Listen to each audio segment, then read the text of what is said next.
Okay, so picture this. You're prepping for your postgraduate English exam, right?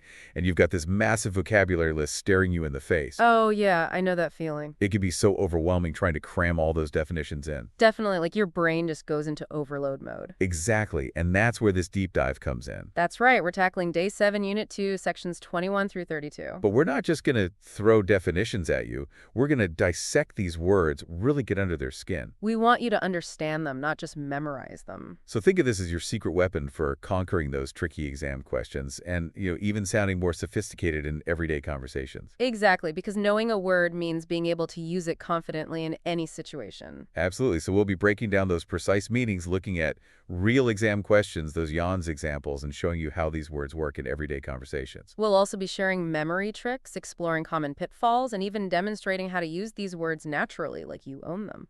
So buckle up, because we're about to embark on a journey of word mastery, starting with our first theme, experiencing and handling difficulty. Okay, sounds good.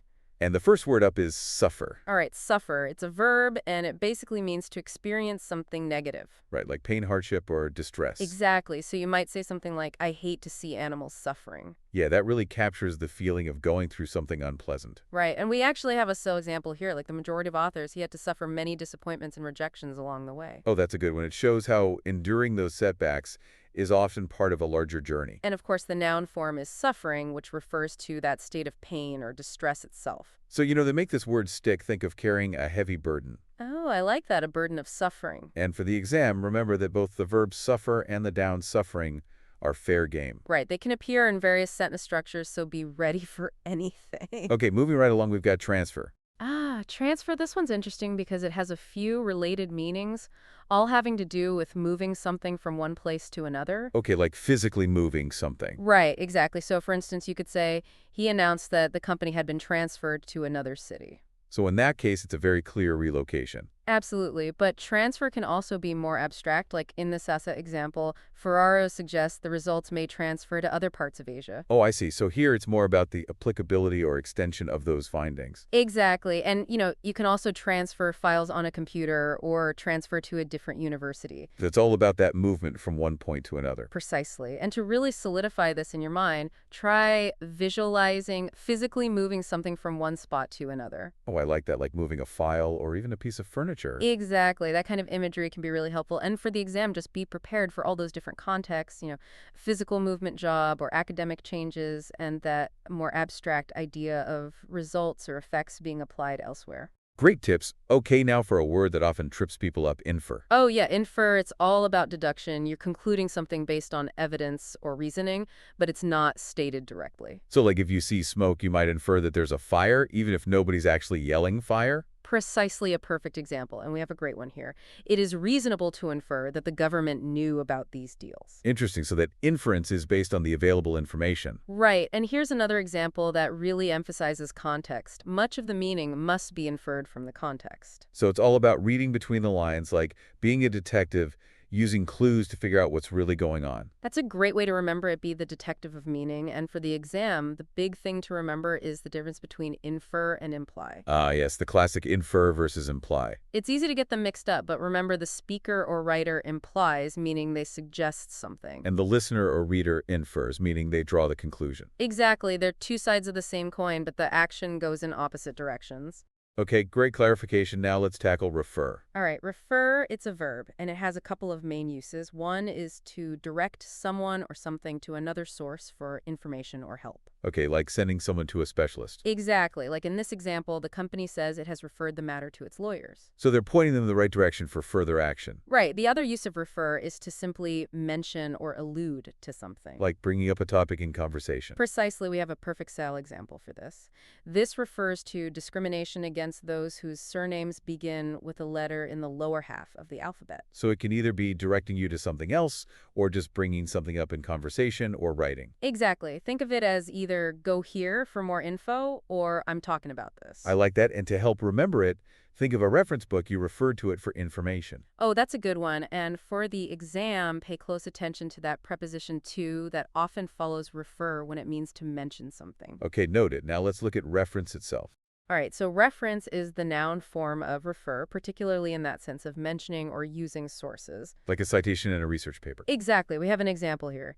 The book is full of references to growing up in India, so in this case it means tensions or illusions. Right. And then there's this SI example.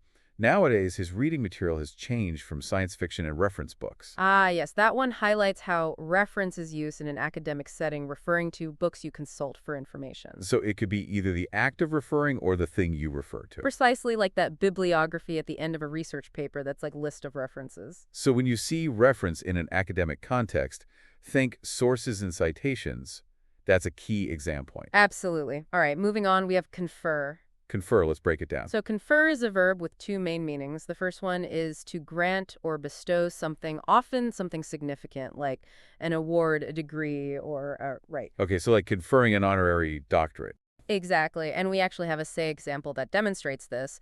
That compulsion has resulted in robotics, the science of conferring various human capabilities on machines. So in this case, it's about giving machines human-like abilities. Precisely. Now, the other meaning of confer is to discuss or exchange opinions, usually in a somewhat formal setting. With a meeting or a conference. Exactly. And speaking of which, the related noun is conference, which, is a formal meeting for discussion. So confer can either be giving something important or having a serious discussion. Exactly. And to remember that granting sense, think of conferring a title or an honor. And for the discussion meaning, picture colleagues in a conference room brainstorming and exchanging ideas. Perfect. And don't forget that noun conference, it's a direct derivative. Keep an eye out for both in your exams. All right, let's shift gear to our next theme, fertility and preference, and we'll kick it off with fertile. Okay, fertile, it's an adjective, and it primarily means capable of producing abundantly. Like a fertile field that yields lots of crops. Exactly as in farmers worked in the fertile valleys. So it's all about abundance. Right, but it can also be used in a more abstract sense, like when we talk about the ability to produce offspring. Ah, like few people are as fertile as in the past. Exactly. And interestingly, we can even talk about a fertile mind, meaning a mind that produces lots of ideas. So it's not just limited to physical things like land or offspring. Right, and of course we can't forget the derived noun fertilizer, which is something that makes land more fertile. So fertile is really all about that capacity to generate or produce, whether it's crops, offspring, or even innovative ideas. Exactly, something quite relevant at the postgraduate level. Definitely. And for the exam, just be aware of those different applications. Okay, great. Now let's move on to prefer. Prefer, another common one. So prefer is a verb, and it simply means to like one thing more than another. Pretty straightforward. Right, but this Saul example is interesting. Thinking too much can also harm our ability to form preferences. So it's saying that overthinking can actually hinder our ability to figure out what we like best. Exactly. And then we have this very straightforward example. A local firm is to be preferred. So it's stating a clear preference. Right. And then a more nuanced example. We prefer to help people and organizations make the right choice rather than legislating on such matters. So it's expressing a preference for a certain approach. Exactly. Now, the derived noun from is preference, which is the act of preferring, or the thing that is preferred. And then there's preferable, which is the adjective meaning more desirable. Right. Like in this example, anything was preferable to the tense atmosphere at home. So it's all about making a choice and favoring one option over another. And for the exam, pay close attention to those common grammatical structures that go with prefer, like prefer A to B or prefer doing A to doing B. Okay, good to know those patterns can be tricky. Now let's transition to our next theme, time and importance, starting with previous. All right, previous, it's an adjective, and it means preceding in time or order, coming before the present moment. Like the previous day or the previous meeting? Exactly, and here's a very clear Shav example. Any plans submitted before that date are considered to be under the previous rules. So it's simply indicating what came immediately before. Precisely, so previous just looks back to what has already happened. And for the exam, just remember that it's often used to describe past events or regulations. Okay, pretty straightforward. Now onto prior. Okay, prior is also an adjective meaning preceding in time or order, but it often carries a stronger sense of importance or priority. So it's not just what came before, but what was more important or needed to happen first. Exactly. A good example of this is this information must not be disclosed without prior written consent. So that consent is essential and has to happen beforehand. Right. And here's another example. They have a prior claim to the property. So they have a superior or earlier, right? Precisely. And the source also mentions the phrase prior to, which of course just means before. So while both prior and previous relate to what comes before prior, often suggests something more significant. right? Or something that needs to happen first for the exam. A good way to distinguish them is to remember that prior often implies that higher level of importance or that necessary preceding condition. Okay, great tip. Now let's move on to priority. All right, priority is a noun, and it means the right to be first or the most important thing. So it's what's at the top of your to-do list. Exactly. This example illustrates it perfectly. They give priority to the most urgent task on hand. Makes sense you handle the most urgent thing first. And here's another one. The search for a new vaccine will take priority over all other medical research. So in that case, the vaccine research is the most important thing. Precisely. And the derived verb from priority is prioritize or prioritize. Which means to treat something as more important. Exactly. And we have a saw example that shows this in action. Another approach to getting more done in less time is to rethink how you prioritize your day. So it's about figuring out what matters most and focusing your energy there. Exactly. So for the exam, understand both the noun and verb forms of priority and that core idea of ranking things by importance. Okay, great. Let's move on to our next theme, prevalence and availability, and we'll start with prevail. Okay, prevail, it's a verb, and it actually has two main meanings. One is to be widespread or current. Like a popular trend. Exactly. Like in this example, those beliefs still prevail among certain social groups. So those beliefs are still common or widespread within those groups. Right now, the other meaning of prevail is to be victorious or to overcome something. Like good prevailing over evil. Precisely, like fortunately common sense prevails. So it won out in the end. And we also have the derived adjective prevailing, which means widespread or current. Like she wears a fashionable hairstyle prevailing in the city. Exactly. So prevail can mean to be common or to win. To remember this, think of a prevailing wind. It's the most common wind direction. Or think of a hero prevailing over evil. Both great examples, and for the exam, be aware of both those distinct meanings. All right, moving on, we have avail. Avail. Tell me about this one. So avail as a verb means to be of help or benefit or to make use of something. Like taking advantage of an opportunity. Precisely. Here are a couple of examples. To avail yourself of all these benefits, just register online. And why not avail of our special offers? So it's about utilizing something that's beneficial to you. Right. And the source also mentions the phrase of little or no avail. Meaning without success or benefit. Exactly, like your efforts were in vain. And then we have the derived adjective available, which means able to be used or obtained. Right, and we actually have a Sioux example that uses available. Local officials are using the levers that are available to them to safeguard residents' health. So they're using the tools or resources that are at their disposal. Exactly. So to sum it up, avail is about taking advantage of something beneficial that is available, meaning it's there for you to use. And for the exam, pay close attention to that phrase of no avail. It's a common idiom. All right, our last word in this section is prevalent. Prevalent? Bring it on. So prevalent is an adjective, and it means widespread or commonly occurring. Okay, like a prevalent disease. Exactly. Here are a couple of examples. These prejudices are particularly prevalent among people living in the North.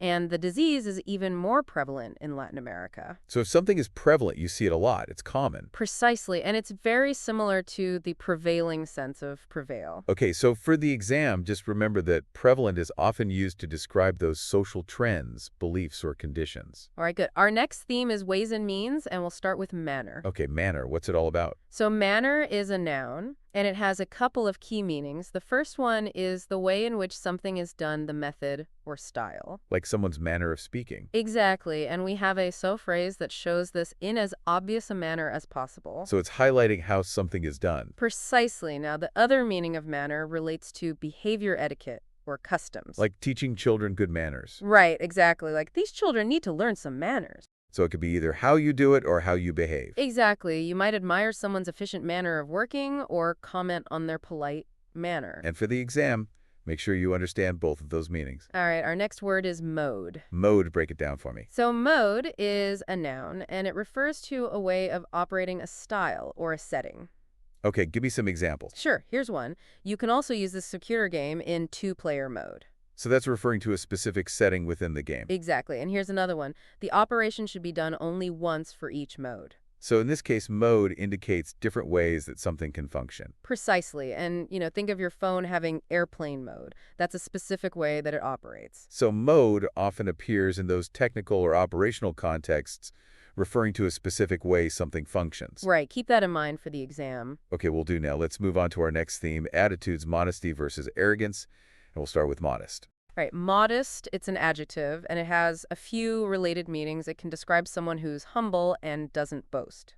Like someone who downplays their accomplishments. Exactly. We have a great shine example that shows this. Darwin's extraordinary modesty led him to wait more than 2 decades before publishing his theory. So despite his groundbreaking work, he remained humble. Right, and modest can also mean that something is small in scale or not excessive. Like a modest budget. Exactly, like the research was carried out on a modest scale. So it wasn't a huge, elaborate research project. And we have another shine example that uses modest in a slightly different way. The court would be recklessly modest if it followed California's advice. So in this case, modest implies being unduly hesitant or not assertive enough. Exactly, and of course the derived noun is modesty, which is simply the quality of being modest. So for the exam, you need to grasp both of those senses of modest, the personal humility, and the idea of something being limited in size or scope. And don't forget that nuance of being perhaps too reserved or hesitant.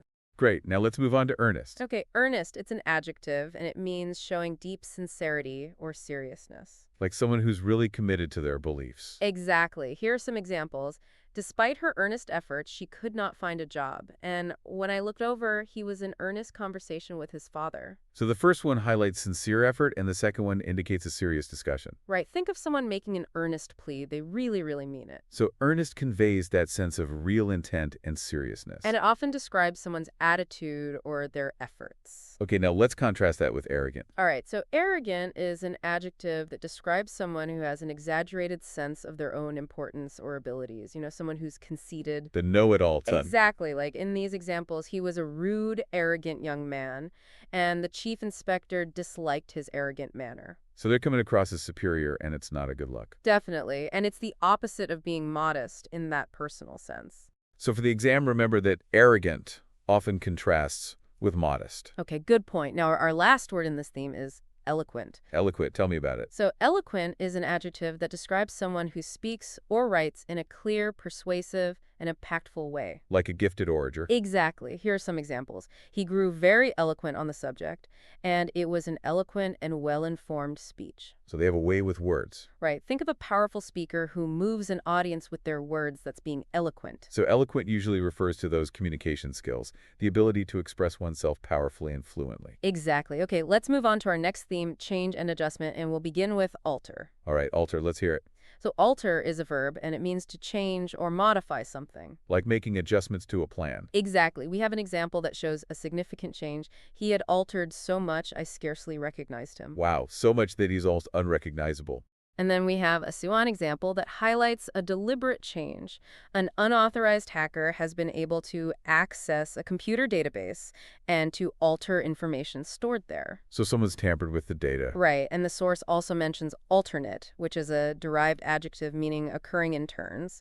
And as a verb, it means to do something in turns. Like alternating days for a task. Exactly. Think of alternating days for a meeting. So alter is about making something different. Precisely. And for the exam, just be aware of those derived forms, especially alternate. Okay, now let's discuss alternative. All right, so alternative can be a noun meaning a different option or possibility. Like having a backup plan. Exactly, like the car is too expensive, so we're trying to find a cheaper alternative. So you're seeking another option. Right, alternative can also be an adjective meaning providing a choice or being unconventional. Okay. And we have a Suwag example that shows this Washington promoting alternative energy. So it's an alternative to traditional energy sources. Precisely, if plan A doesn't work, you need an alternative plan B.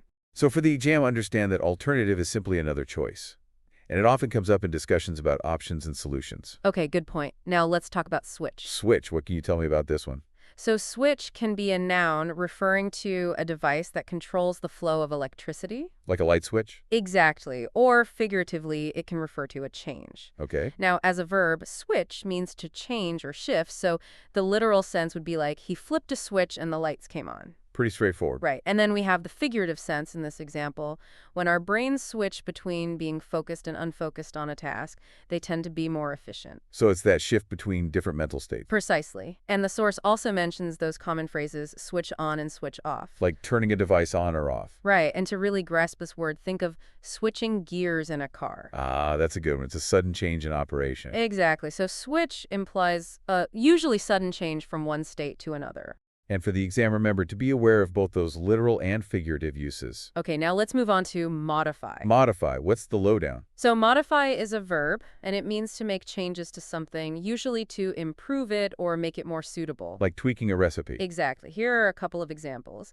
The software we use has been modified for us, and patients are taught how to modify their diet. So it's about making those small adjustments to refine something. Precisely modify suggests making small changes to improve something, and it's often used in technical or adaptive contexts. Okay, great. Last word in this theme is moderate. All right, moderate can be an adjective meaning average, mild, or within limit. Like moderate exercise. Exactly. We have some examples here. Even moderate amounts of the drug can be fatal, and we agreed to moderate our original demands. So the first one shows that even a small amount can be dangerous, and the second one shows that they're making their demands less extreme. Right. As a verb, moderate means to make something less extreme. And the source also mentions moderate views or policies. So think of moderate temperatures, not too hot, not too cold. Exactly. So moderate implies being in that middle range or making something less intense. And for the exam, understand both the adjective and verb forms. Okay, good. Our next theme is evaluation and degree, and we'll start with rate. Rate, what's the deal? So rate can be a noun referring to a speed, proportion, price, or cost. Like the interest rate on a loan? Exactly. Like most people walk at an average rate of 5 kilometers an hour. So that's talking about speed. Right now, as a verb, rate means to assess or evaluate. Like rating a movie. Precisely. Like in this example, the show was rated as a success by critics and audiences. So they're judging its quality. Exactly. You might talk about the interest rate, the crime rate, or the inflation rate. So rate can involve either a numerical measure or an assessment of value or quality. Exactly. For the exam, just be aware of its different uses in context, like speed, cost, and quality. All right, our next word is exaggerate. Okay.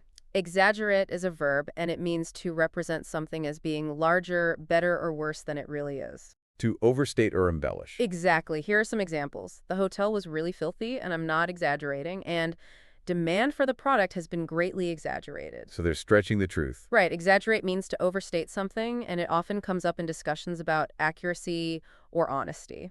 Okay, our next theme is creation and causation, and our word is generate. All right, generate. It's a verb, and it means to produce or bring about something. Like generating electricity? Exactly. We have a great SIR example here.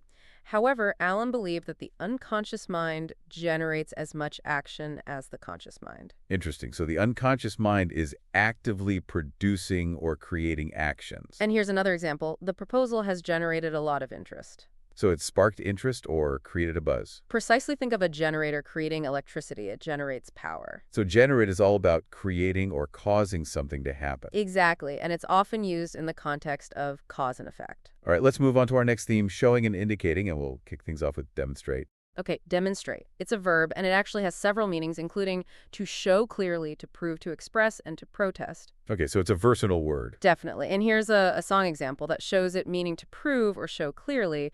Alvarez's experience demonstrates the importance of finding ways to diffuse stress. So his experience provides evidence for that claim. Right, and here's another example. The award demonstrated the importance that local people place on road safety. So the award serves as proof of their commitment to road safety. Exactly. And of course, we can't forget the derived noun demonstration. Like a product demonstration. Right, you might demonstrate how to use a new gadget, or people might hold a demonstration to protest a new law. So demonstrate can involve showing something through evidence, action, or even protest. And for the exam, make sure you understand those various meanings and that noun form demonstration. All right, now let's take a look at illustrate. Illustrate as a verb means to clarify or explain something by giving examples or using pictures. Like using visuals to help explain a concept? Exactly. Here are some examples. To illustrate my point, let me tell you a little story. And the incident illustrates the need for better security measures. So the first one uses a story to make a point, and the second one uses an incident as evidence for a need. Precisely. And the derived noun is illustration, like an illustration in a book that helps to clarify the text. So illustrate is about making something clearer, often with examples or visuals. Exactly. And for the exam, pay close attention to its use in explaining concepts. Okay, now on to exemplify. So exemplify is a verb, and it means to be a typical example of something or to show something by example. Like someone who embodies a certain quality. Exactly. Here's a CO example. The author intends to exemplify people's intuitive response to social epidemics. So they're using examples to illustrate that response. Right, and here's another one. His food exemplifies Italian cooking at its best. So his cooking is a prime example of excellent Italian cuisine. Precisely. If something exemplifies a certain quality, it's a prime example of it. Okay, great. Now for indicate. All right, indicate is a verb, and it means to point out, show, or suggest something. Like a sign indicating a direction? Exactly. We have an example using survey data. The survey data indicate a general satisfaction with the process. So the data suggests that people are generally satisfied. Right, and then we have the seal example. The ways of reading indicated here are, without doubt, kinds of comprehension. So it's pointing out or showing those ways of reading. Exactly, and the derived noun from indicate is indicator. Like an economic indicator. Precisely, think of a car's turn signal. It indicates which way you're going. So indicate is about pointing something out or giving a sign. And for the exam, recognize that noun form indicator. All right, now let's look at indication. Indication is a noun, and it means a sign or piece of evidence that something exists or is likely to happen. Like a clue. Exactly. Here's a seal example. There are some indications that it is preparing to do just that. So there are signs pointing to a certain action. Right. And here's another example. They gave no indication of how the work should be done. So there were no clues or instructions. Precisely. It's all about hints and clues. So for the exam, remember that an indication is a sign or a piece of evidence, and it's often used to talk about those hints or suggestions. All right, now let's talk about hint. Hint, what's the scoop? So hint can be a noun meaning a subtle suggestion or clue. Like dropping a hint about a surprise party. Exactly, like there was a hint of amusement in his voice. So his voice betrayed a slight amusement. Right, and as a verb, hint means to suggest something indirectly. Like hinting at a promotion? Precisely, and we have a soy example for this.